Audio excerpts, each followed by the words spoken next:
ठाण्यात मनसेच्या वतीने एबी फॉर्म देण्यास सुरुवात झाली आहे।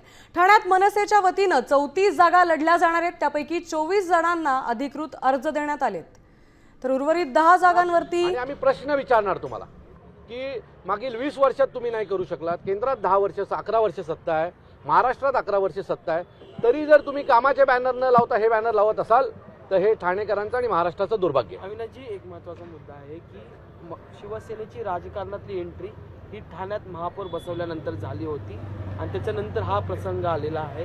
कसं असेल पुढचं निकालाच्या नंतर? लोकसभेला सुद्धा मोदींच्या नावावरती इलेक्शन लढलं गेलं, विधानसभेला पण तेच झालं आणि आता त्याच हिच्यावरती ठाणे हा शिवसेनेचा बालेकिल्ला, कारण बाळासाहेबांचे फोटो नाही। मी तुम्हाला परत सांगतो की ठाण्यामध्ये तसं काही जसं म्हणतात की शिंदेचा बालेकिल्ला वगैरे आहे, सो ज्याच्याकडे नगरसेवक आहेत म्हणजे बालेकिल्ला होत नाही हो। कार्यकर्त्यांचा एक मोठा कॅडर हा महाराष्ट्र नवनिर्माण सेनाकडे आणि शिवसेनेकडे आहे, उभाटाकडे आहे, त्यामुळे नगरसेवक किती याच्यावर बालेकिल्ला ठळत नाही।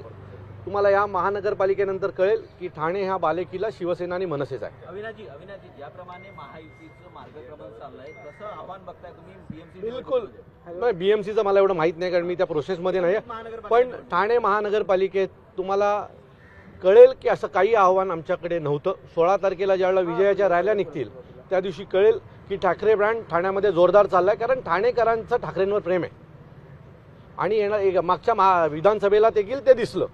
आता त्या विधानसभेला जर आम्ही दोघं एकत्र असतो तर यांचं सगळ्यांचंच ठाण्यामध्ये बऱ्यापैकी पाणीपत झालं असतं, अनेक जागांवर पाणीपत झालं असतं। आनंद दिघेंचं नाव घेऊन सातत्याने शिंदे तिथे राजकारण करताना पाहायला मिळाले, त्यांनी आनंद दिघेंचं नाव वापरलं तर त्यांना कितपत फायदा होईल असं वाटतं? हे बघा, आनंद दिघेंना ठाण्यात दैवत म्हणणारी खूप लोक आहेत, परंतु जे लोक दिघे साहेबांचा फोटो सुरुवातीला एवढा मोठा होता तो आता असा होता एवढा आलाय, तर ते लोकांना पण कळतं की दिघे साहेबांच्या फक्त नावाचा वापर केला जातोय।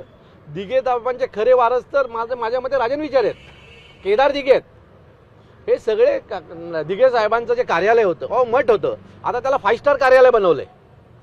त्याच्यासाठी दिघे साहेबांच्या मठासाठी दिघे साहेब एवढा महान नेता होते की त्यांच्याकडे अनेक वर्ष ठाणे महानगरपालिका होती, पण मठासाठी 1 रुपया नाही घेतला। मागच्या बजेटमध्ये दिघे साहेबांच्या मठासाठी 3 कोटीचं बजेट ठेवलंय चहा पाण्यासाठी। आता 3 कोटीची चहा पाणी नक्की काय पिणार आहे देवाला माहिती, पण मागच्या बजेटमध्ये दिघे साहेबांच्या मठासाठी जो माणूस गोरगरिबांसाठी काम करायचा, ज्याचं मठ एका झोपडीसारखं होतं, त्याचं मठ 5 स्टार बनवलं आणि त्या 3 कोटीचं महानगरपालिकेचा जे दिघे साहेब नेहमी भ्रष्टाचारावर बोलायचे त्यांच्याच मठामध्ये आता भ्रष्टाचार चाललाय चहा पाणीच्या नावावर। ठाण्यात समीकरण एक मिनिट आमचा शिवसैनिक महाराष्ट्र सैनिक ज्यावेळेला राजसाहेब उद्धवसाहेब बोलतात त्यावेळेला त्यांचं ऐकतो, त्यांचा शब्द हा अंतिम मानतो, त्यामुळे खूप मोठा नाराजी नाट्य काही आमच्यामध्ये होणार नाही।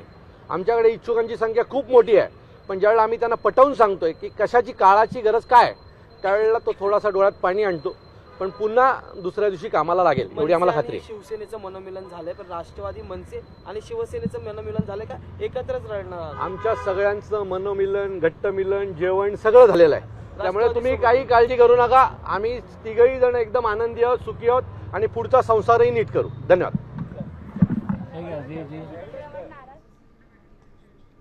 तर आता ठाण्यात मनसेकडून 24 उमेदवारांना एबी फॉर्मचा वाटप झालेला आहे।